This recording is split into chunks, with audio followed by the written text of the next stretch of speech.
financial magnate radiating its fortune across the town, or an exclusive bubble serving only those who've made the trip down from London. Carl Friedman is clearly in the first camp, a London gallery owner. This year he opened his new space right in the town centre. There's no real sense of that kind of like division or the separate bubble, and certainly when we were refurbishing this building, all the contractors we worked with had incredibly positive relationships and experience with them. They've all been very positive about what's happening here. Dan Thompson's art is rooted in people and place, this place. The Turner is brilliant, he says, but the regeneration is still fragile. Other art spaces survive at the whim of landlords, and too many visitors head home after one day rather than spending the night and their money here. If you look at the history of this place, it's up, it's down, it's up, it's down. It's a constant cycle of boom and bust. And that's the danger here, is that if we don't make the things happen now that really embed the change, then yeah, it's a boom now, but it will bust again. We need a strong master plan. Ben White's was a designer for Burberry before he moved here and opened his bakery. He'd first visited for a date, but it was the town which won his heart, and it's the whole town he wants to serve and wishes others would too. I think I've seen quite a few businesses here that don't do that. They come down and they seem to be making a very sort of specific or unique business or service. It seems to be for them and their friends or people only like them. But I don't really see the point of that. Why move to an area if you're not going to embrace what's already here? At the kitchen, Alexander Rourke's business is raising people out of poverty. Customers who can afford it pay a meal forward, supporting those who can't. Many of those struggling the most, he says, may not engage with the Turner, but when he asks them directly, nearly all say it's been good for the town. With people coming down, their dreams come down, their businesses come down. Somebody with aspiration to open a boutique or open a coffee shop, one person will say, not another coffee shop. Somebody else will say, great, there's a job for me. But some neighbourhoods here remain among the most deprived in the country. In Cliftonville, Amelia Gregory believes the Turner is used as an excuse not to tackle the real needs of people. So what, there's litter, rubbish on the streets. It doesn't matter, everybody thinks it's great because the Turner's here, but yes, you know, there are lots of other problems. And people see them. If they start walking down the coastline, they will see all the problems. It's more than 8 years since the gallery opened its doors under the skies which captivated the artist it's named for. It hasn't mended Margate's decades of difficulties, but it's hard to find anyone who, on balance, isn't pleased it's here. Sarah Smith, BBC South East Today, Margate. Interesting stuff. Well, not being the kind of person to ever take anything for granted, I wanted to find out for myself what people thought. So I went on to Margate High Street this morning and asked people here whether they think that the Turner Contemporary has actually started to make a difference to their lives. All the shops have been closing down and you might change. So as far as you're concerned, the galleries haven't brought in more money, they haven't changed your life? No, so... If you're an optimist, then in that way, yeah. Are you an optimist then? I am, yes. So it has changed things. Is it a better place than it was?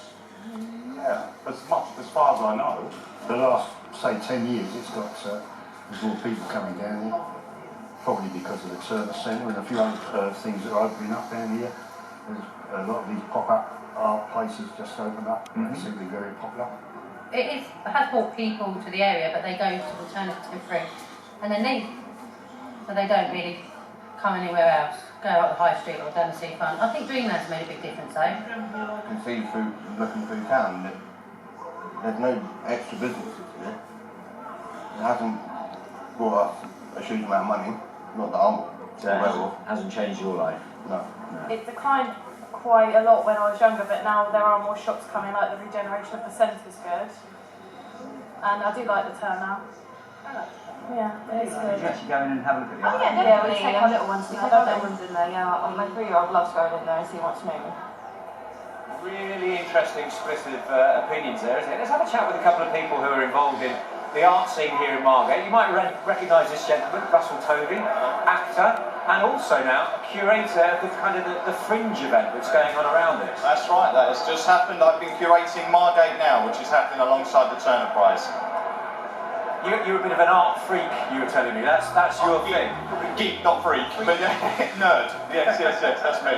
Yeah. So how did you get involved in this? I just got asked at the beginning of the year. I run an art podcast called Talk Art with my friend who now runs a gallery here called Carl Friedman Gallery. And I've been associated with the arts in London a long time. I support a lot of institutions. I'm a patron and a benefactor. And it's all sort of been a passion outside of acting that's come kind of full circle, and then I got asked to curate Margate. And of course a big part of regeneration with art is to actually get people who don't think that they like art to get involved, isn't it? Do you find that actually happens? Totally. Well, I mean, setting up a Turner Contemporary was about talking to the local community and making this something for them. And the whole point of Margate now is getting art out to the people, because culture does change things, and it's all there for everyone to enjoy. And that's what's exciting. It's like a treasure hunt that's going on for art. What are the kind of things you've got in it? We've got amazing things on there. As you come out of the station, there's an artist called Alex Chinnock who's created this post box, but it's twisted. So it's really unexpected and humorous, but that's the first thing that you get when you come out of the station.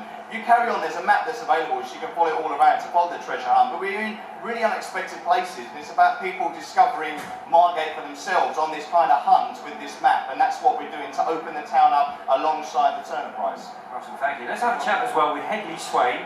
Now, you're from the Arts Council, and I was talking to Victoria Pomeroy earlier. I was saying this is a real feather in the cap for the Turner Prize to be coming here. Have you been part of all of that? Well, we support Turner Contemporary, we support the tape, we support Turner Prize. As the area director for South East England, I'm incredibly proud that we have the Turner Prize here. We've got people like Russell working with us in Margate. And for me, it's just a brilliant endorsement of all of the work Kent County Council, Victoria, everyone else has been doing. Get Turner here, get it established, and make it such a brilliant success. Because I can remember when this idea was first mooted, and a lot of people were very sceptical about it, particularly when the first designs tests collapsed into the sands. They couldn't be built here, and they had to change the design of the building. There was a lot of cynicism about this building going up in the first place. There was, but there was also a lot of support from day one. And again, Victoria and her team and the council did a great job of bringing the community with them. We've still got a long way to go, but this is just wonderful evidence of the incredible progress we've made.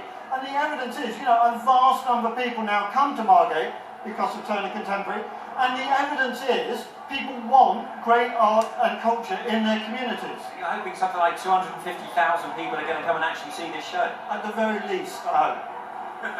Big ambitions. Hedley, thank you ever so much. Russell Tovey as well.